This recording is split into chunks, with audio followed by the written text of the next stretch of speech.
Olá, que bom que você está aqui. Se você já é inscrito no nosso canal, depois desse vídeo, deixe seu comentário. Se você ainda não é inscrito, inscreva-se e ative a notificação para saber cada vez que tem um novo conteúdo. O mercado de capitais no Brasil continua crescendo e se desenvolvendo de maneira acelerada. As empresas começam a ter acesso a capitais que antes não era comum. Uma dessas fontes são os fundos de private equity e a outra, a bolsa de valores, através do movimento crescente de abertura de capital de diversas companhias. Nossa conversa de hoje é com Álvaro Gonçalves. Álvaro é CEO da Stratos, um fundo de private equity que investe em empresas que estão em rápido crescimento, e presidente da Câmara de Empresas da B3, que é a nossa Bolsa de Valores do Brasil. Álvaro, tudo bem? Tudo ótimo, Topázio. Prazer falar contigo. Que bom que tu conseguiu arranjar um espaço na agenda para a gente conversar, até porque a gente está vivendo um momento que nunca viveu antes, né? E eu sei que você tem contato com o mercado inteiro, com muitas empresas. Como é que tu vê, Álvaro? Quando é que a gente vai sair desse momento que a gente está vivendo? Qual é a tua expectativa de futuro? Olha, a expectativa é positiva no sentido que a gente já está mudando de fase.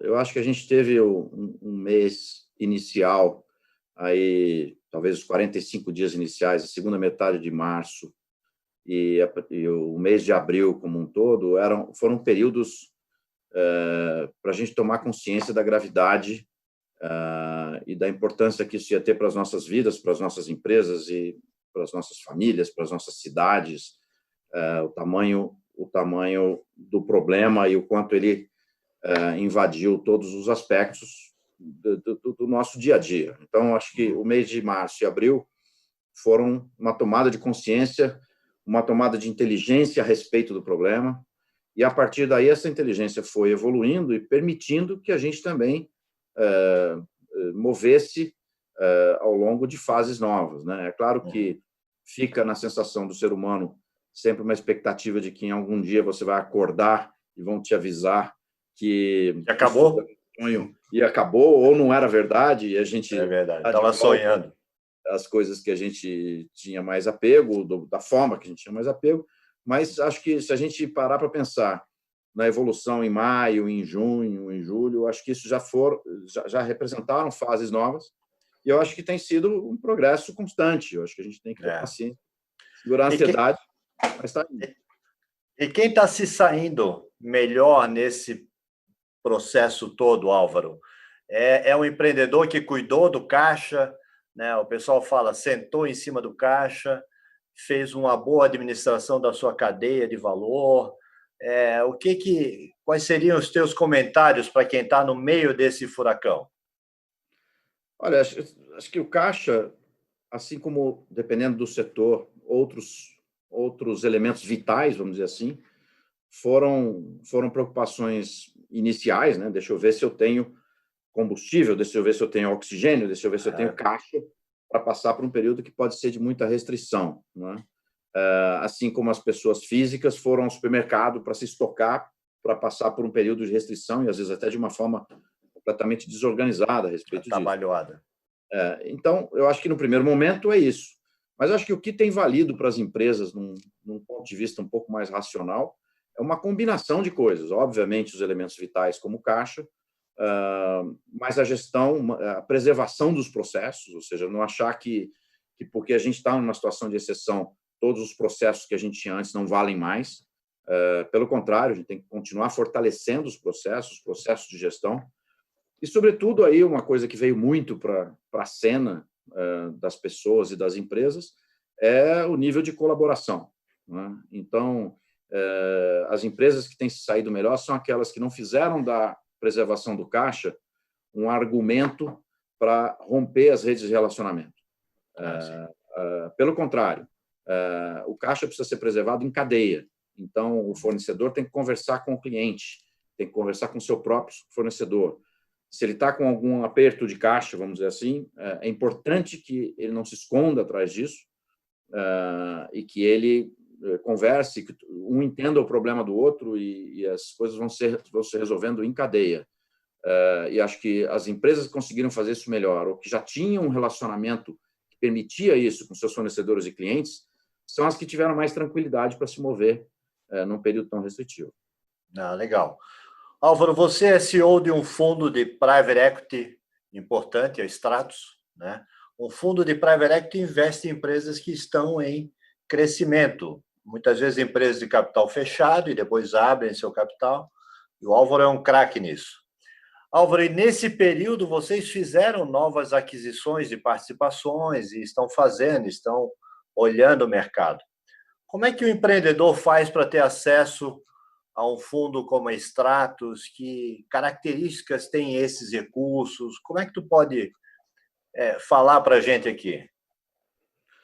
Olha, eu acho que hoje em dia o mercado já vê o private equity, já tem tantas histórias de sucesso e de insucesso, que acho que o private equity já entrou na cultura do empresário brasileiro, mas ainda precisa ser desmistificado em alguns aspectos. Primeiro, o private equity é uma fonte de recursos. Então, em tese, da mesma forma que a empresa vai a um banco obter recursos com uma certa característica, ela também tem que considerar o private equity como uma opção de financiamentos, não é? Então, essa é, vamos dizer, a visão mais prática e básica sobre o que o private equity representa. Uma fonte de recursos de longo prazo, que não tem o inconveniente dos juros correntes, né? O private equity não cobra juros, mas tem outros, entre aspas, inconvenientes, porque o private equity se associa à empresa. O private equity compra um pedaço dessa empresa e, normalmente, é um pedaço relevante através da injeção de capital. Então, mas visto como uma fonte, primeiro, e como um sócio que pode ajudar a mudar a empresa de patamar. Então, acho que a visão que eu penso que combina todas essas facetas do private equity é a visão do empresário que vai atrás de um sócio para buscar mudar a empresa de patamar. Essa é a forma. O private equity evita entrar numa empresa que não tenha diante de si um projeto de mudar de patamar. Então, nos processos de seleção, nos processos de análise, o que a gente tenta entender é: essa empresa está diante de um projeto de mudar de patamar, né? Sim. Então, o grande objetivo do private equity é participar de empresas no processo de mudar de patamar, em escala, em qualidade, em mercados, enfim, uma série de aspectos que você pode pensar em termos de mudança de patamar, mas é basicamente esse o contexto. Bom, ou seja, se eu tenho uma empresa que é boa para mim e que eu quero alavancar essa empresa no sentido de fazê-la mudar de faixa de liga, né? Muitas vezes sair da Série B para ir para a Série A, o Private Equity é o meu parceiro possível nessa escalada. Agora, nos últimos tempos, além dos Private Equities, que podem ser essa alavanca inicial, a nossa Bolsa de Valores, e eu sei que você tem uma experiência grande lá na Bolsa, nossa Bolsa de Valores começa a se mostrar como uma outra fonte de recursos importantes, de você buscar uma abertura de capital, etc. Isso é uma tendência que está chegando, Álvaro? Olha, finalmente, né, acho que é uma tendência que estava atrasada no Brasil. A Bolsa, o mercado de capitais institucionalizado sempre foi um elemento, ou tem sido, nos últimos 20 anos, um elemento distante do empresário médio brasileiro, que considerava isso um patamar só para as empresas muito grandes e, via de regra, não via isso como algo para ele, né? Eu acho que agora, primeiro, o empresário se preparou de uma forma em que ele entende que é sim para ele, e o mercado está muito interessado no empresário brasileiro. Acho que o mercado aprendeu ou se acostumou que o empresário brasileiro é um bom sócio para ter, do seu ponto de vista de mercado de ações. Então, acho que é um encontro virtuoso que está acontecendo. É um investidor cheio de opinião e de requisitos para as empresas que ele participa, e é um empresário cheio de ambições que chega também ao mercado de capitais buscando mudar ou perenizar o patamar onde ele está, né? Então, eu acho que também tem as suas características nesse sentido, mas eu acho que é um ambiente muito virtuoso. O Brasil ainda está, vamos dizer, recuperando o tempo perdido. Nós temos menos de 400 empresas abertas no Brasil apenas, né?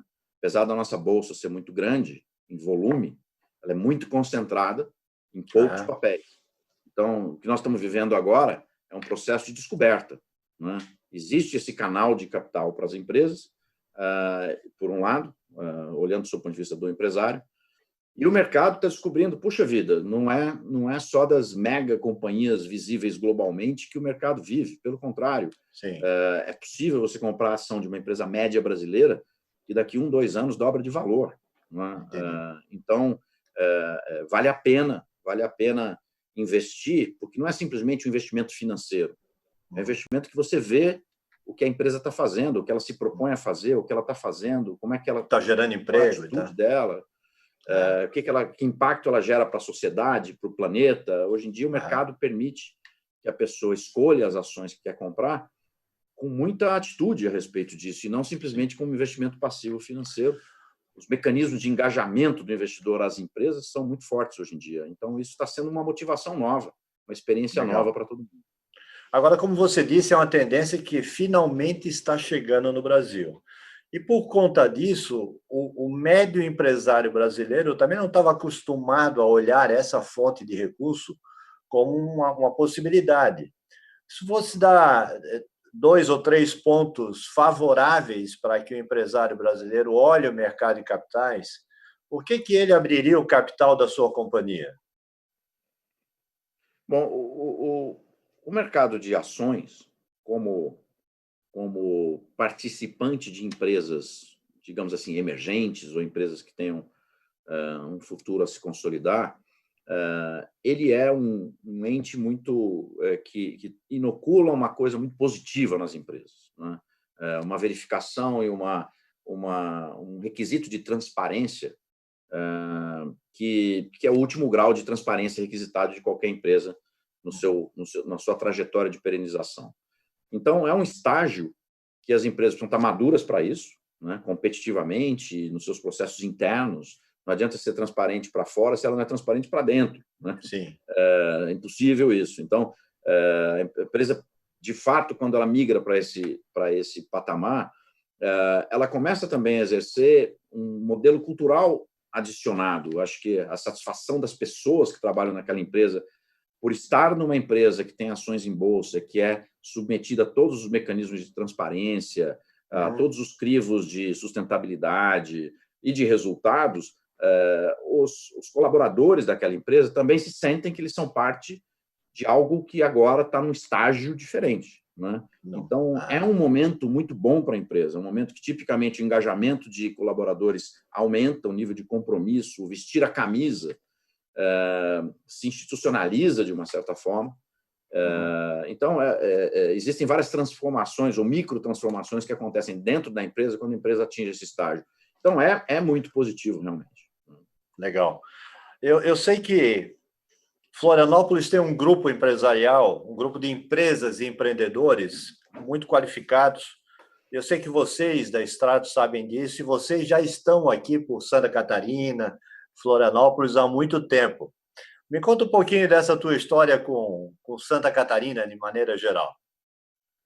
Olha, é uma coisa muito interessante e é um prazer poder recuperar um pouquinho essa história, porque quando a gente começou com os primeiros fundos e os primeiros movimentos da Stratos em busca de empresas para investir, a gente fez uma expedição nacional, né? A gente foi em vários estados, a gente foi visitar associações empresariais em polos regionais, e Santa Catarina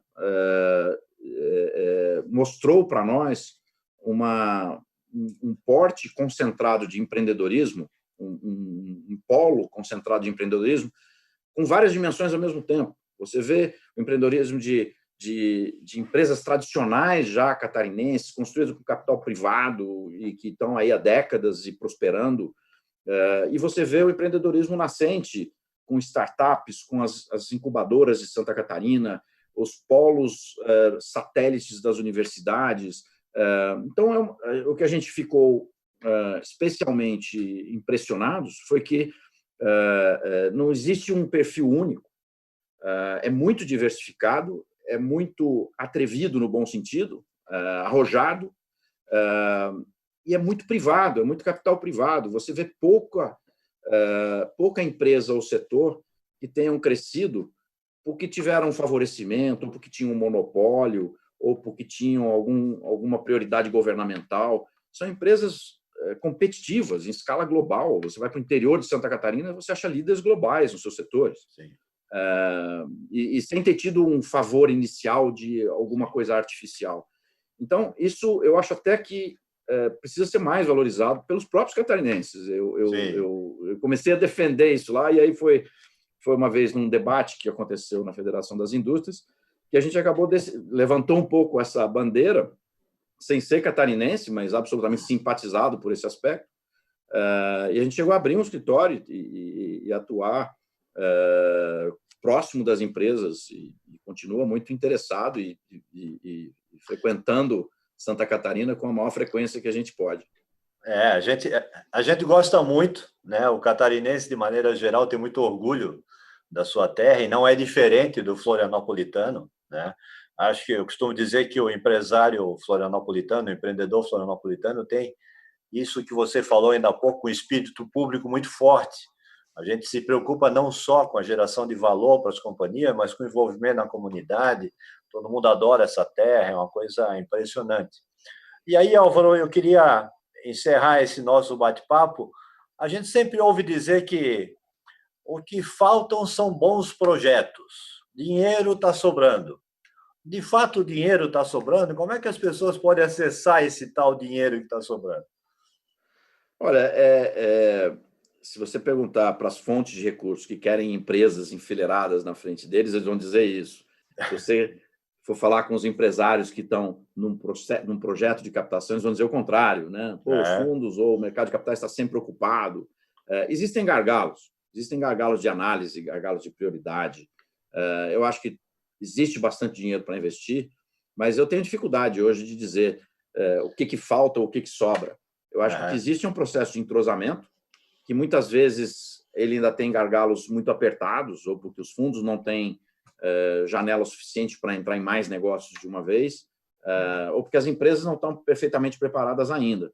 Mas eu vejo o movimento virtuoso, eu vejo os fundos e o mercado de capitais aumentando muito o seu volume, a sua capacidade de processamento de novos investimentos de um lado, e eu vejo os empresários cada vez melhor preparados também, né? Eu acho que existe um conteúdo nas empresas que está vindo mais pronto cada vez mais, e isso está encurtando muito as janelas de preparação, as janelas de negociação, que as empresas estão ficando cada vez mais preparadas antes até dos primeiros contatos. Então, eu acredito que não está sobrando nem faltando de um lado ou de outro. É uma questão de preparação dos dois lados para um fluxo mais intenso que já está começando e tende a começar tanto dos private equity, dos fundos em geral, como também no mercado de ações. Então tá. E o Álvaro Gonçalves está pessoalmente otimista com relação ao futuro? Bastante, bastante. Pessoalmente otimista com relação ao futuro em geral. Apesar de todas as mazelas que essa pandemia nos trouxe, ela também nos forçou a reflexões muito importantes, tanto no ambiente individual como no ambiente corporativo.